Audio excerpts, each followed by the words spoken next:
So yeah, it's been lovely. Like last time y'all saw us, we were in I was sharing the space with Storey and Elise. So we were talking about polyamory, which will come up next time. So I thought today that we would just spend some time in just being in and understanding what I think is very important, which is accountability. It's a very interesting topic. Most people talk about accountability nowadays, and it's probably a hot word. It almost feels like I hear enough of it that kind of is just like, what does that look like? What does accountability look like? What boundaries look like? How do we get to that? And I think this has been such a theme lately in the past few weeks. And when I think of accountability, I actually like I put it with the idea of showing up, right? But being aware of how you show up. And so it's been very interesting to think about the idea of accountability and and boundaries and having this ability to also know what you are called to do. What are you called to do? How are you called to do it? And what is at stake, right? When you were called to do what you were called to do. I've been having a lot of conversations with a lot of executive directors and clergy leaders, all of my circle. And a lot of our organizations that are out in the world are just, they're in a lot of flux. And I find that leadership in in a lot of spaces, it's just trouble. And today, my heart goes out for a few people that I have had to be in conversation with, and had to be in not only just conversation but just texting about, you know, what does our leadership call us to do? Who are we as people? Whether you think about leadership in an executive role, or whether you think about leadership within your role as clergy. I mean, I can only imagine. Maybe you feel like a leader within the framework of your own home. Um, Maybe you are a leader as some kind of teacher. And leadership doesn't have to have necessarily an occupation. So if you have that mindset, that's one mindset of thinking about leadership. Leadership is really embracing your capacity to support, facilitate, and carry people through, right? And as I think about it, I've been having these conversations so much about leadership, even regarding my own leadership, how I show up, and thinking about vocation. So glad to hear this idea of being seen as a leader has always made me nervous. I prefer to see myself as a facilitator, right? This is but I think I agree, right? Leadership should make you nervous. Leadership should make you nervous, but it should also it brings out a phenomenon of the things that you've been hiding from yourself that actually you possibly need to take charge of, and see how you fall into them. Not that they'll be perfect, not that they'll be right, but it puts you into practice. Practice. and practice to a place in which you can honor what is it your most highest self? Is it your most raw self? Is it your most authentic self? Is it your most unapologetic self? I've always thought, and then this is coming from a real personal space, right? People ask me like, like, well, what do you do? How do you do it? So I serve a few congregations. I also teach. I do this show. I'm an artist. I like to collaborate and make films, right? I'm a producer. And all the while, in doing all of these different things, I do consulting, I do all of these things. I am always in this role to actually think about leadership. I'm never, even in my home, I had a friend of mine say recently, I'm a whole husband. I thought it was a very interesting compliment. I was like, you need to unpack that. Like, no, you're just a whole husband. You just show up for all of your partners, all of your family. Like and I was just like, And then I just realized the responsibility of that and how much I also delight in it. How I delight in taking up the torch, if you will. Maybe that's another beautiful definition of leadership. I just want to encourage some of us, to think about how we define ourselves as leaders real fast. If you might want to do that, maybe, and maybe just, give me a few in the chat. Like, how do you define yourself as a leader? One of our dear friends just said that they were a facilitator. I'm open to that. How do you see yourself in leadership? How do you see how do you see yourself in that role? What is the definition for a leader for you? And yes, lead me, daddy. Come on today. Yes, we could definitely talk BDSM. We could definitely talk about fetish culture, and leather culture, right? Because there is some very clear power dynamics of leadership, and leadership shifts, right? Leadership shifts in those communities, especially when one thinks that they're dominant. There's also a leadership in even being submissive, and how submissive hold power even for the dominant. That's a whole nother kinky show later. We can have that conversation. Some people see themselves as guides, also learning from the process, leading side by side, right? This role of leadership at some point is always going to be troubled, is going to be challenged. And I've talked about this multiple times about the idea of growing. And I'm immediately reminded of how Maya Angelou, I think it's Maya Angelou, who tells us that we are often scared of ourselves, of the greatness we are. I think that's about right. Yep, we're gonna pull that up because that's actually in my spirit right now, and I'm really just gonna even go with it, because this idea.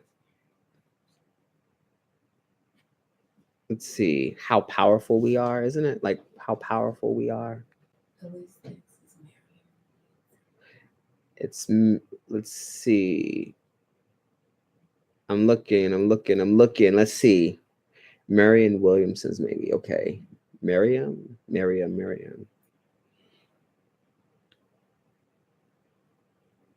This is when I need some like extra scholars on my hand.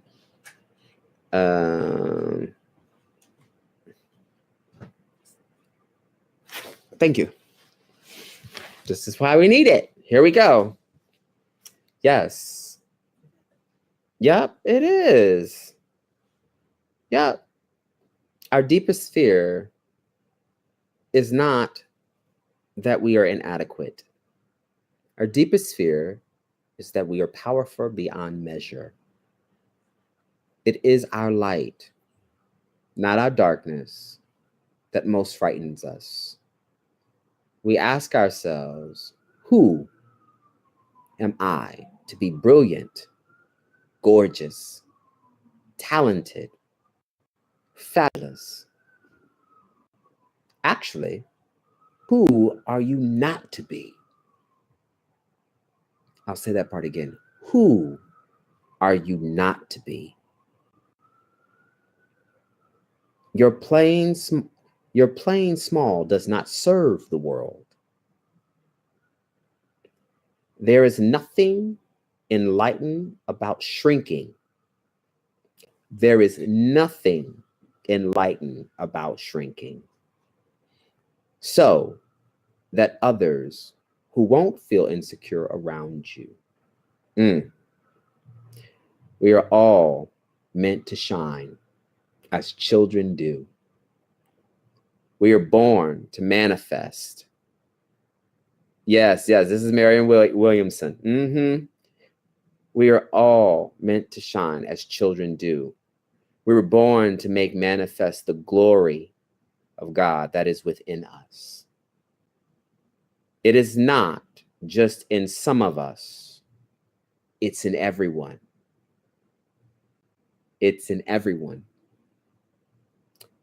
It's in everyone. And as we let our own light shine, we unconsciously give others the permission to do the same. As we are liberated from our own fear, our presence automatically liberates us. As we are liberated from our own fears, our presence automatically liberates us.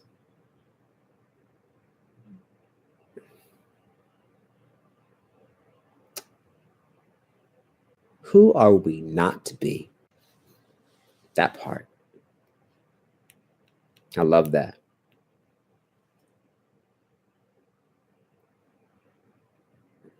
Brilliant, gorgeous, talented, fabulous. I'm talking to some of the mods in the room for that one. You're brilliant, fabulous, gorgeous, talented. We are filled in a community of so many that offers so much. And I feel like our place that we are in today requires for us to see ourselves in not the commonplace. I'm not saying get big-headed with it, but I am saying have some self-esteem in it. I'm not saying get vain with it. I'm saying be sure of who you are. I'm not saying that you need to walk around with your chest puffed up, but be confident in your stance. I'm not saying to look above anybody.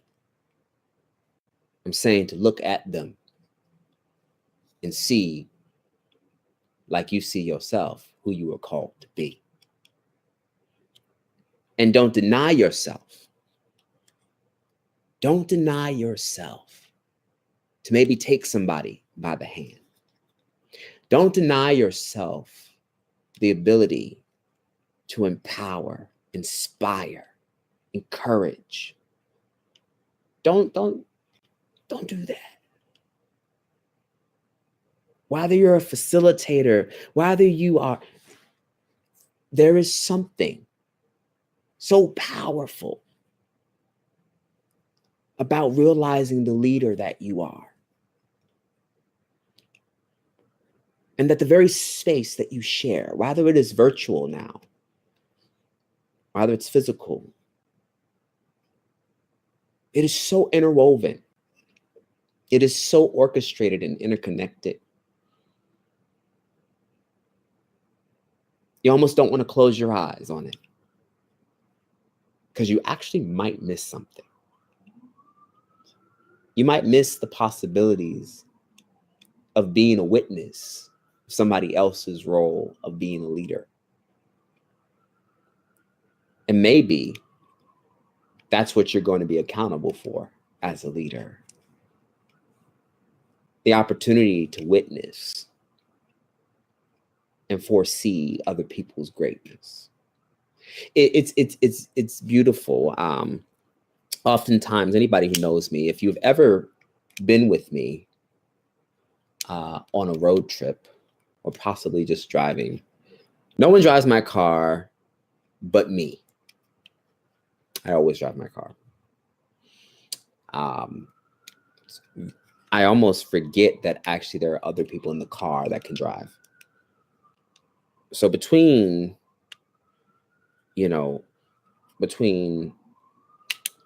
my partners, Elise and Brian are the only individuals that drive.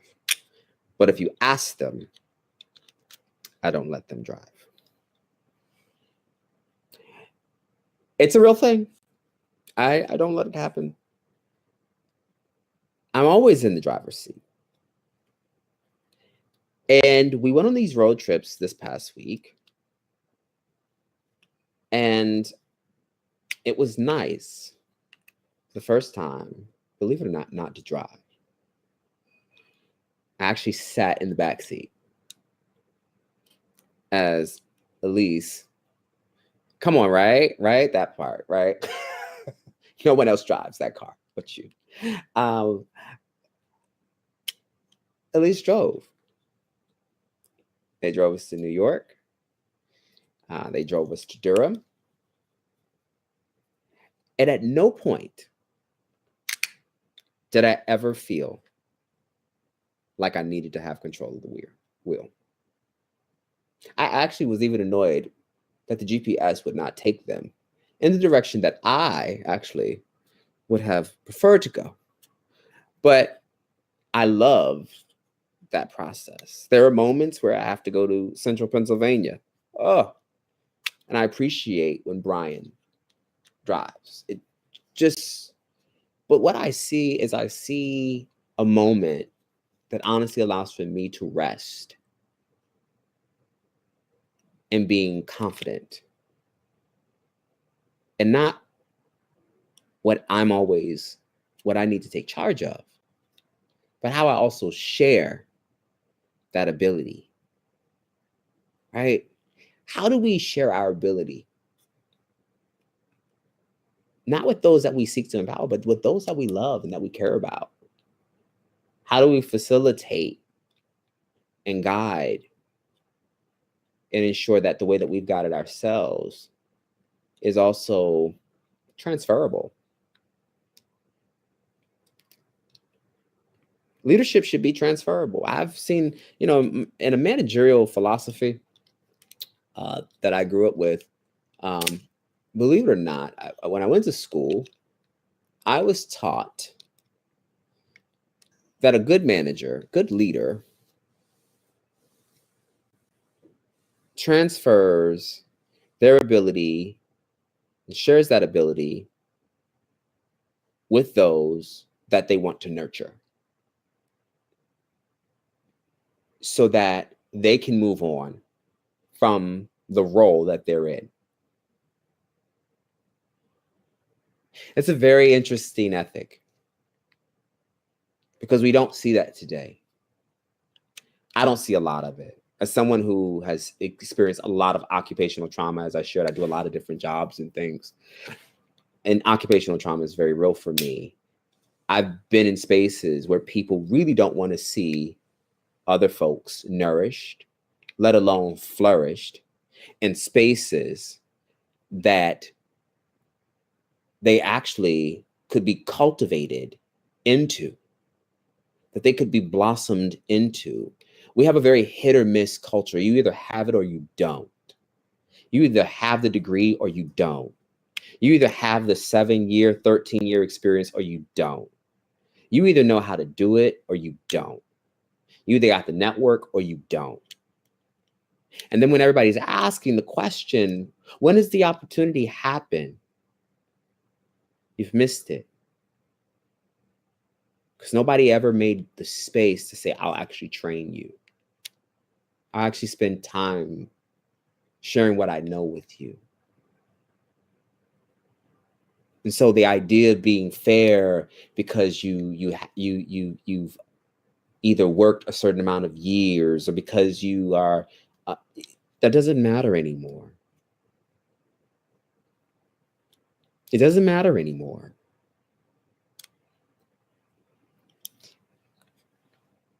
This is going to sound shady. I don't mean to sound shady, but I have to be truthful in my experience. I have served in a humanist community for 7 to 8 years. 7 to 8 years, humanist community. In those 7 to 8 years, I've applied as a full-time clergy leader, full-time, so I can have benefits, all the perks of serving the community, making sure and ensuring that our communities are accountable and serving the larger society that surrounds it. And watch this. All of my years of being within this community and applying for the positions I've applied for as full-time clergy, I've been told at every instant that I do not have enough experience, and particularly congregational experience. If I look at my track record, and if I ask anyone to look at it, and I've gotten feedback, no one can figure out why the response is that I don't have enough congregational experience. It's fascinating for someone who went to seminary. It's fascinating for somebody who has grown up all their life in congregational life in general. It's also fascinating because as someone who has served as a youth pastor, a choir director, and all these things, you would think that like I don't know a function of any type of religious institution. Now, what should my response be? My first response when I first started getting these responses was, what more do I need to do? How many more? What other degree do I need to have? What am I lacking? Is the other question that comes up. The pressure is on for me. All because the critique is I don't have enough experience. And can I offer some of you something that might help you? That has helped me in being confident in my ability in knowing what I can do. It is not that I don't have enough congregational experience. Actually, and possibly, it is the fact that I'm beyond the institution's or organization's imagination. And that where they need to grow, it is not congregational organization that is the concern. It is that they forgot how they got there in the first place, which is really rooted in a reimagining of how they saw themselves as a community. And there is a rebirth in that. There is a strategy in that, because then what happens is there is a recommitment to who they should be in the world. And I myself had to sit with that for even myself, that I had to recommit myself to understanding that I lack nothing, that I actually am sufficient, and that I am full. And some of us probably need to sit with that you are full. that your family is full, that your partner and you are full, that y'all lack nothing. And maybe the very thing that you've been looking for as a quality the whole time is actually between yourself and those who seek to nourish you in the same way. Who's feeding you? Have you asked that question lately?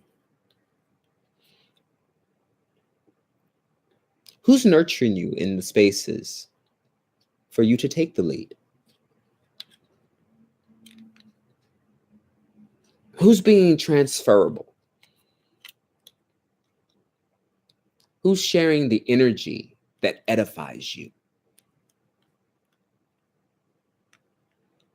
Who are those people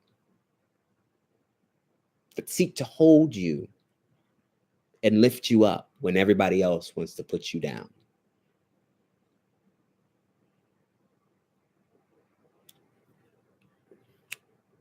And honestly, who is attaching themselves to you? Not being leeches, but attaching themselves to you to help you evolve and transform and change. Who's doing that work?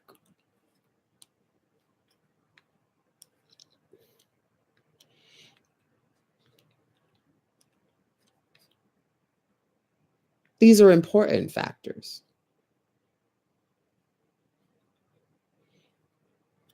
I think a lot of times as queer people, and kind of as some of you see what my mother has typed here, you have enough experience, but the organization, you are not the color that they look. My mother gonna tell y'all the straight up truth, right? Because y'all, I think y'all forget. Look, I color white spaces all the time, in the words of Story Michelle.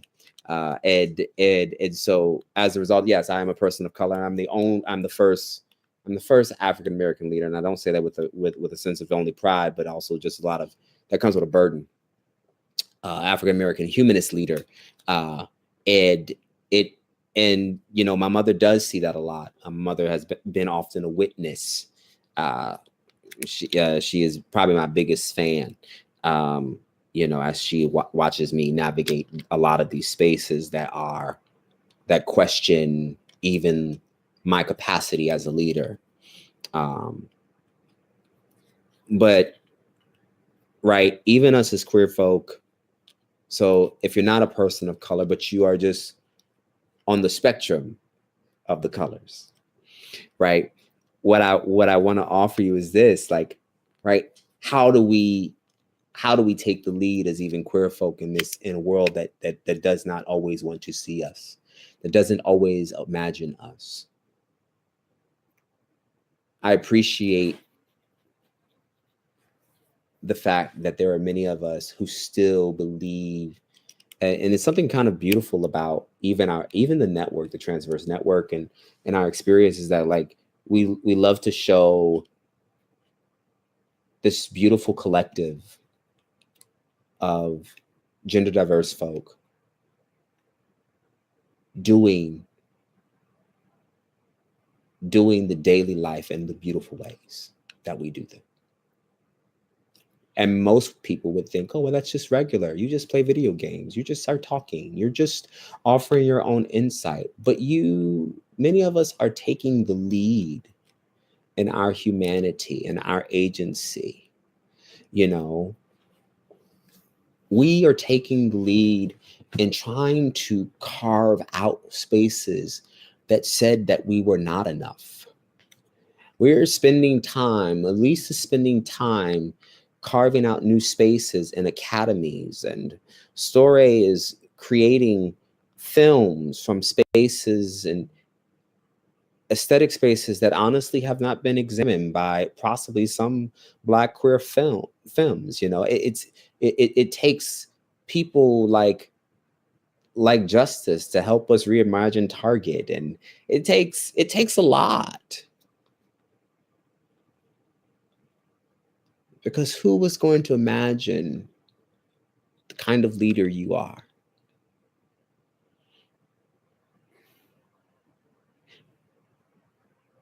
So let's get this.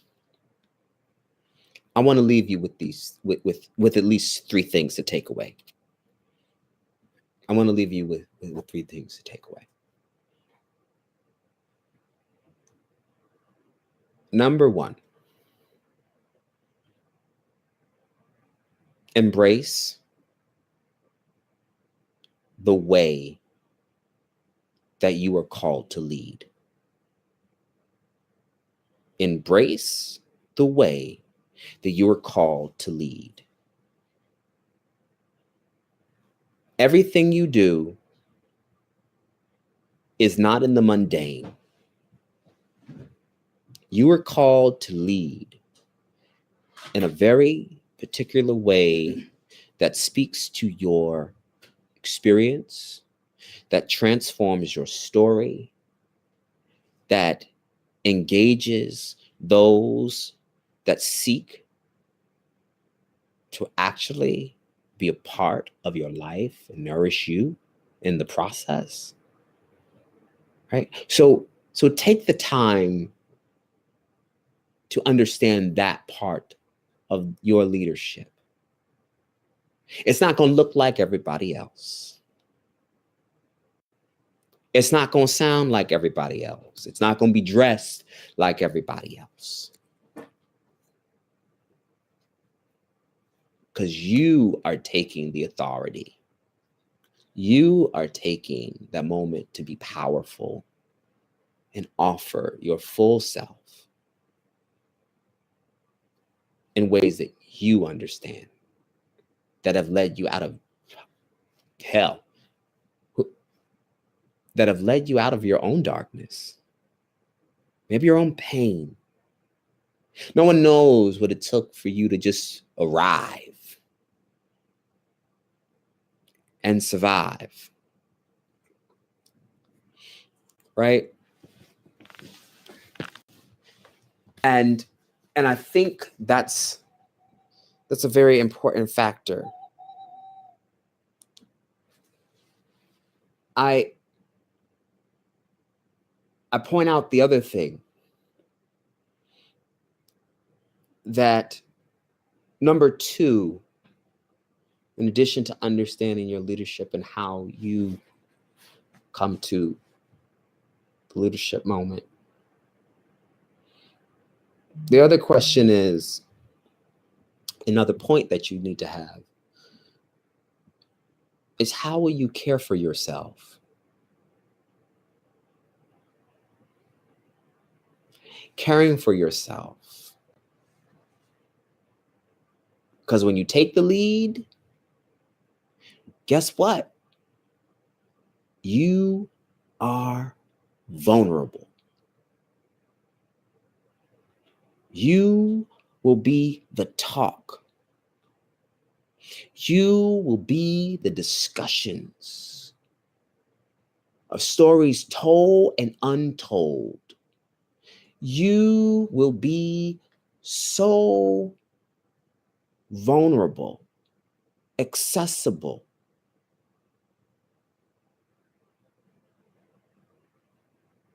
because you decided to take the lead. This is something that we don't think about, and this is why I tell you, I really have to bring to your framing.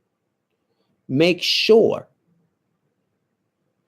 that you understand how to take care of yourself as you take the lead, because taking care of yourself will preserve your leadership. Taking care of yourself will help you develop a practice that fortifies your leadership. And a lot of us step into roles and we are not fortified. And so when people come with their critiques and their criticisms, we get our feelings hurt. This is not something that you cannot take lightly.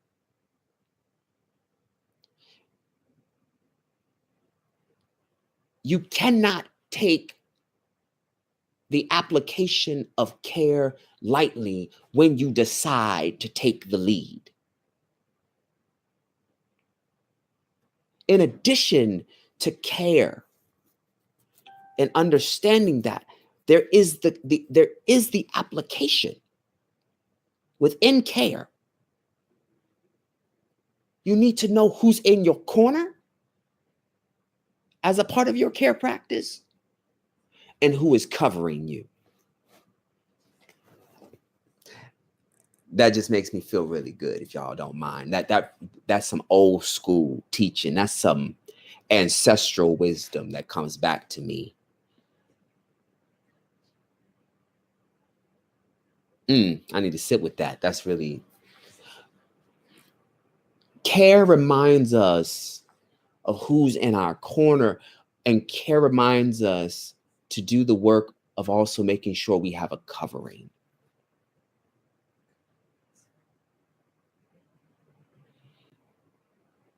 I want to try to break this down, but I want to break it down carefully when we talk about corner and covering, because some people... I'm gonna give us biblical for a minute for some of my biblical friends who may... if I may,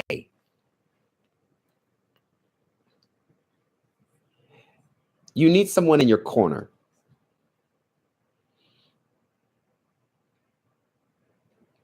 because you will always need a cornerstone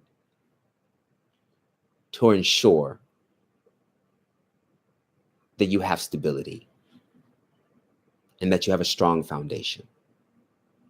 Yeah, I said it. It's important. I don't care if it's an author. I don't care if it's artists. I don't care if it's your family member, your spouse. Who is in your corner? Who is your grounding, your foundation, the very thing that gives you and reminds you to center yourself?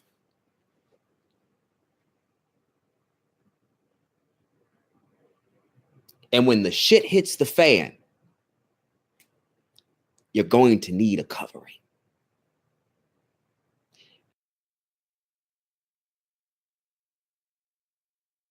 And spoke on white theology, white flight theology.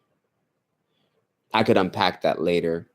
And Justice, if you want to grab that article, I know it's floating around on my page, and you can maybe put that in the chat for some people to read if you are interested in my theological formation.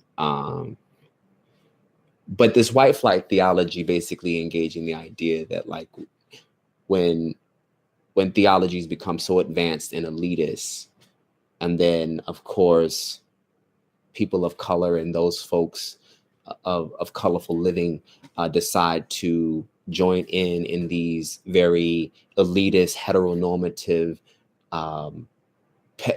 white pedigree kind of spaces, what ends up happening is they move further and further out, only to close the door on people that they actually want to keep, basically that they want to keep always oppressed. It's funny, they say that they're in service to, but they would still prefer to make sure that they're in service in a way that keeps them elite. Right? It's a very, very backwards way of living. It's very suburban, right? So that's why I call it a white flight theology. But when we think about it, I wrote this article, to my original point about covering, only to get feedback from one of my mentors and basically saying, I got your back.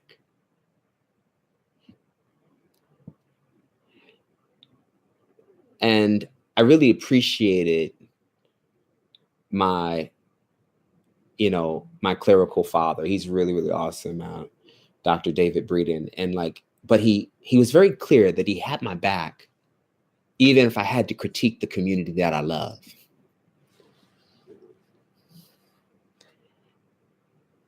You need a covering, and you will need someone in your corner, because care happens all the way around. There is a framing to it. Who is your covering? Who is in your corner? And how do you care for yourself as a leader?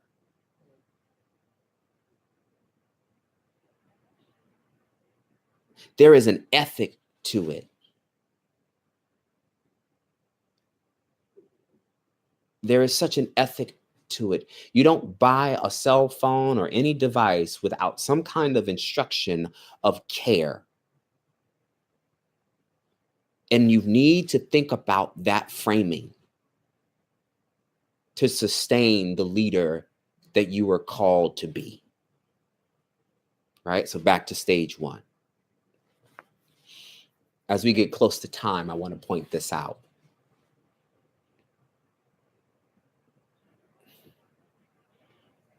Come on, air supply. You're the meaning in my life. You're the inspiration. Come on. Ashe. Appreciate that, Danny. 3.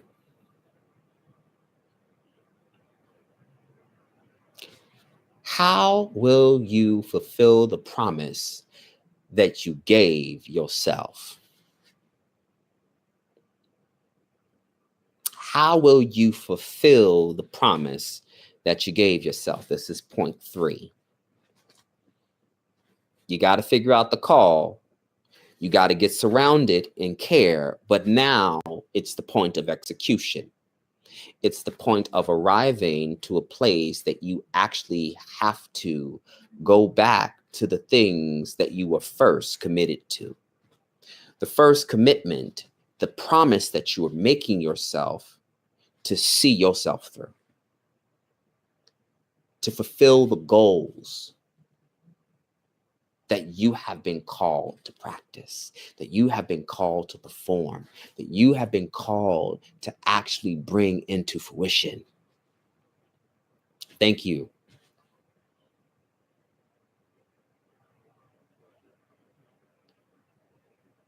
This is the moment where the leader has to engage the promise that they made to themselves, because it's about the manifestation. It's about actually providing themselves evidence. We're done with breadcrumbs at this point. Some of us are just done with breadcrumbs. People have allowed for us to put this, and I do this and I do that, and I put myself here and I sprinkle a little bit here and I've placed a little bit here, and I showed up for this one and I did this. And then all of a sudden, after a while, you've got to start accumulating something that would manifest. Something that you've been seeing in yourself the whole time has to actually evolve and manifest, illuminate.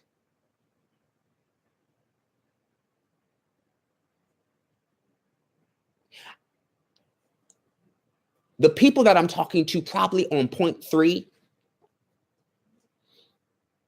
point 1, you were probably just rubbing your eyes and realizing what you were probably calling yourself into. Point 2, you actually put on some binoculars and began to look around to see who was in your corner and who's covering you. But now at point 3, I'm actually talking to people who are so dedicated to the manifestation of the promise that they are as a leader. These are people who literally dream with their eyes wide open. They don't sleep.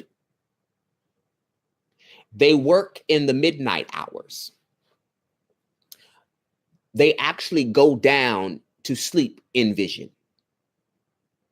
And when they rise up, they practice their dreams because they're only after the evidence of seeing it through. You don't close your eyes in the midst of manifestation. You open them bigger. You watch carefully, intricately, so that everything that maybe others said about you, other things that people made you feel about yourself, other things that people were not able to communicate about you, what they assumed about you. This is the moment where you're watching. You are dreaming with your eyes wide open.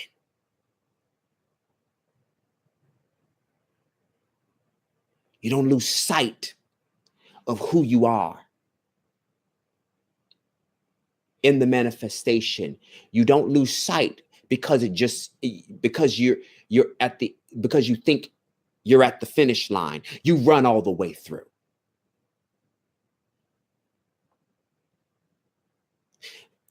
This is important factors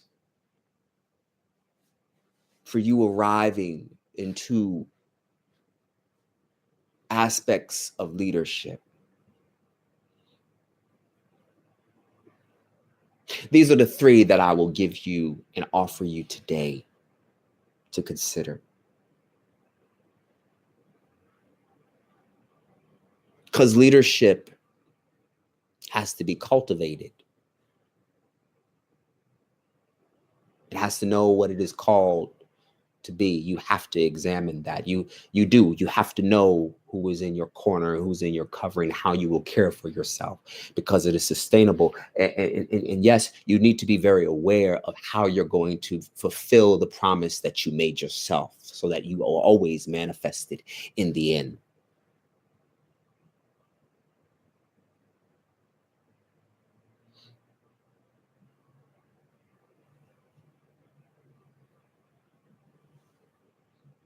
Those are essential. And we are living in a time, in a space where you have to know, you have to negotiate the salary you want. It takes leadership to do that.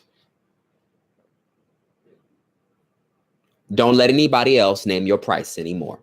Whatever you're doing, whatever you put yourself out doing, you name your price. And know that when you name your price, that you're worth it. I don't know who I don't know, like, honestly, who I'm talking to, but I really am probably talking to myself too, right? But I also want to just share that with you if you have never realized that about yourself. There are, you need to be able to find the leadership in you that advocates not only for yourself, but collectively changes everybody else's ethos. Too many places we walk into, spaces that we don't see ourselves. Realize that by you being in that space, that you are cultivating already a new narrative for new persons and new people and new stories and new experiences and new positions to show up.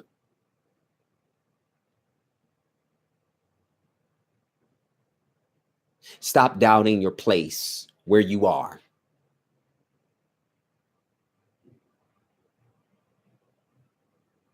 For some of us probably need to hear this. It's okay for you to know so much of how much of a leader you are that you need to walk and leave the place that is no longer serving you.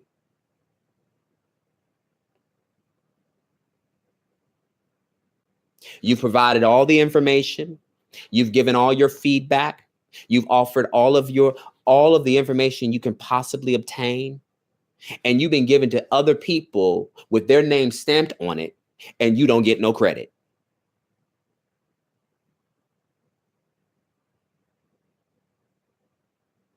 And you sitting down saying, when is it my turn? Maybe it's just time for you to just turn over those tables.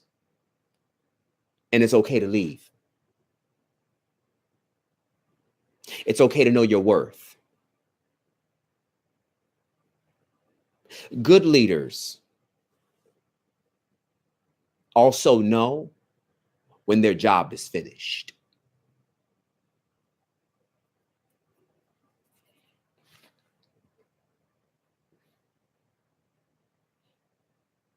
It's really okay.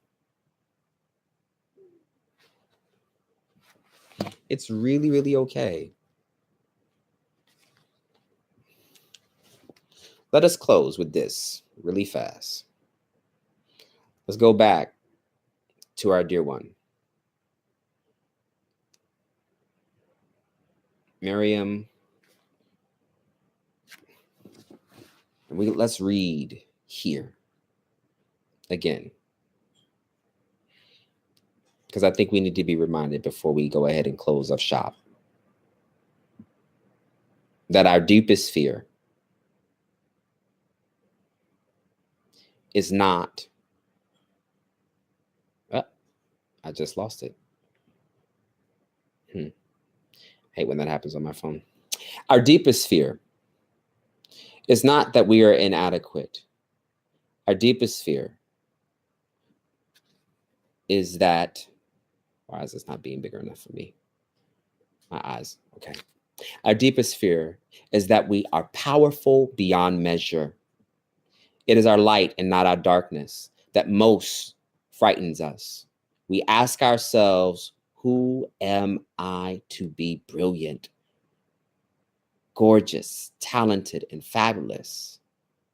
Actually, who are you not to be?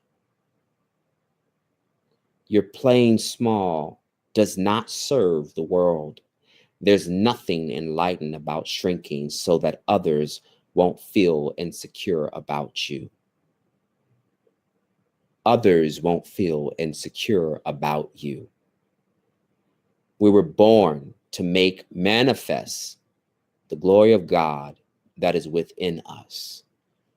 It's not just in some of us, it's in everyone. And as we let our own light shine, we unconsciously give other people permission to do the same. As we are liberated from our own fears, our presence automatically liberates us.